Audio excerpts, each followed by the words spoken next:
Yo, what's up sa lahat ng aking mga kababayan sa buong mundo at saka sa lahat po ng mga nasa Pilipinas.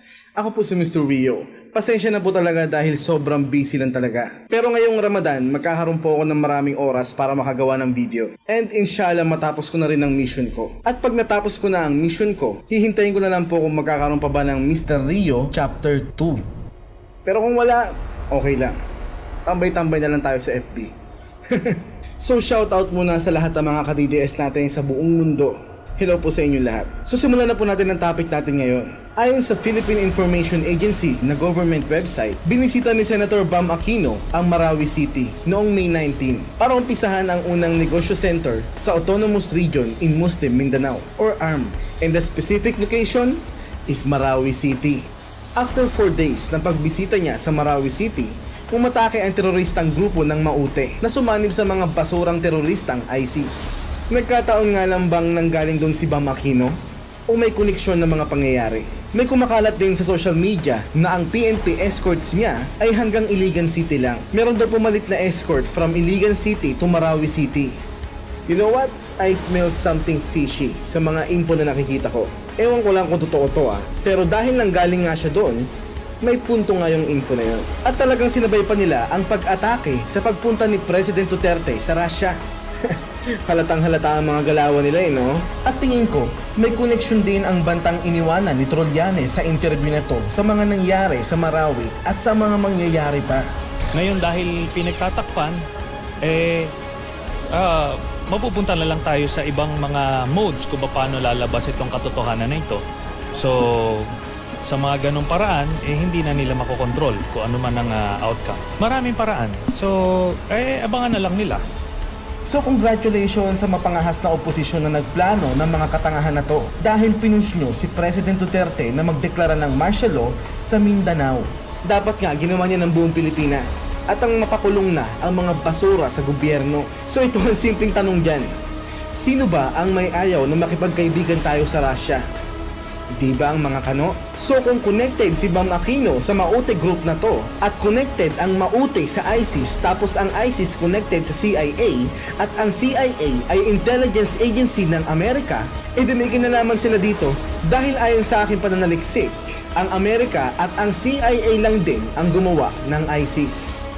Watch this. It is the most important story in the country. The next major war for the United States is with ISIS. But what media and politicians are not telling you the truth about, where ISIS came from, who created them, and why before one more dollar is spent, one more American life lost, you need to know the truth. The first step toward truth is to be informed. So who exactly is ISIS? And where did they come from? It's entirely a creation of the United States' behavior in Iraq. That's how we got to where we are, because of war, because of occupation, because of torture. When the U.S. first went into Iraq, we blew the country apart. We destroyed the government, toppled Saddam Hussein, destroyed infrastructure, and most importantly, left behind a power vacuum, one that would have never have existed had Hussein not been overthrown by the U.S. government. ISIS actually began as a small insurgent group in Iraq in 2006. They had no money, no real ability to recruit, but they did work to create very limited problems for the U.S. military. It wasn't until 2009 that ISIS shifted its focus from Iraq, where it was largely unsuccessful in developing a foothold, and focused on the civil war in Syria.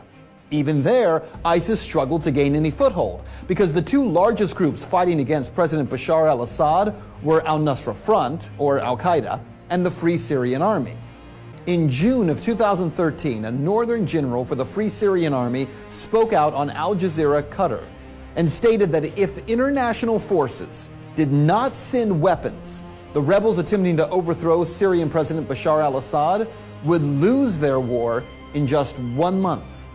Well, only months before, I had personally confronted President Obama about why the U.S. was covertly funding those Syrian rebels. And yet there's some concern about the U.S. funding the Syrian opposition when there are a lot of reports that Al-Qaeda is kind of heading up that opposition. How do you justify the two? Well, I share that concern, and so what we've done is to say we will provide non-lethal assistance to Syrian opposition leadership that are committed to a political transition, committed to an observance of human rights, we're not going to just dive in and get involved with a civil war that in fact involves some elements of people who are genuinely trying to get a better life, but also involve some folks who would over the long term do the United States harm. So even as the president acted as if he was being careful, politicians like Senator John McCain demanded action. So it's a totally unfair and unbalanced fight.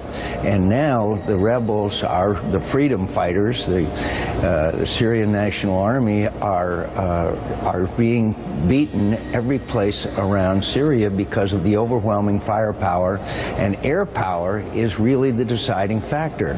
So you've got to take their air power out of it. You've got to have a safe zone where they can operate, train, and equip. And we've got to turn this thing around. So what happened? Well, within just a matter of weeks of that Syrian general making his plea for international help, the U.S., Jordan, Qatar, Turkey, and Israel began providing weapons and training and money to the so-called rebel Free Syrian Army. By September of 2013, American media outlets, including CNN and the Washington Post, were reporting that CIA-funded weapons had begun flowing to Syrian rebels. The weapons were not American-made, but funded and organized by the CIA. The artillery was described as light weapons, some anti-tank weapons, and ammunition. But where it all fell apart, weapons that the U.S. insisted would be used by freedom fighters would be in less than 1 year in the hands of ISIS fighters.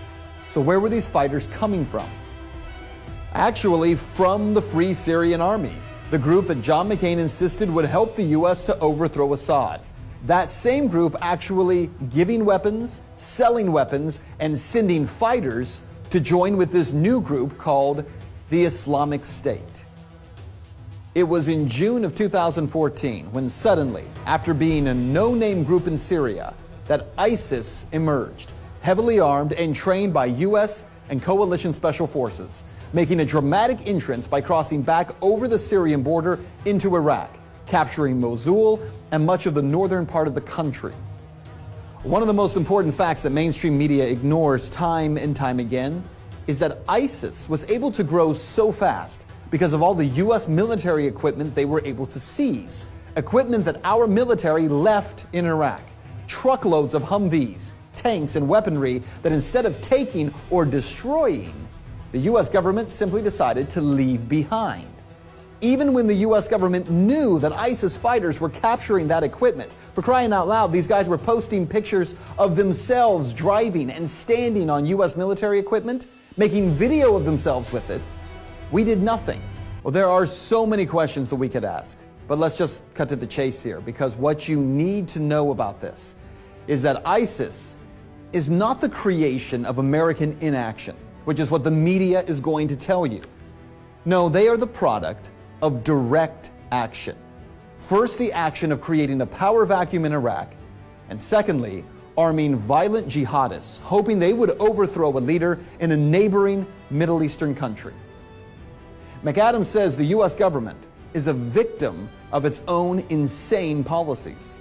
ISIS is the best funded terrorist group in the world. They make I think it's $2 million a day selling oil, much of it to Turkey. Well, I think the U.S. is really a hostage to its own regime change philosophy. The U.S. is very good at blowing things up and destroying societies, but it is very, very bad at putting them back together. Is that true? Well, you decide. Fact. Our government armed Osama bin Laden and the Mujahideen in Afghanistan and created Al-Qaeda. Fact. Our government helped supply Saddam Hussein chemical weapons for him to use against Iran in 1980 and then overthrew him in 2003. Fact. Our government trained rebel fighters in Syria who have become the group today known as ISIS or the Islamic State. So ngayon, alam nyo na. So kung Amerika at ang CIA lang din ang lumikha ng ISIS, posible kaya na sila din ang lumikha ng Abu Sayyaf at ng Maute group na to? At para may mag-aalaga sa mga insekto nila sa Pilipinas, andyan ang mga puppet nila sa Liberal Party. So connected po talaga ang mga pangyayari. So ito ang sagot ko sa mga taga-samba ng Amerika kung bakit wala akong tiwala at kung bakit galit ako sa gobyerno nila. Ba't ko pagkakatiwalaan ang gobyerno ng bansang lumikha ng ISIS, Taliban at Al-Qaeda?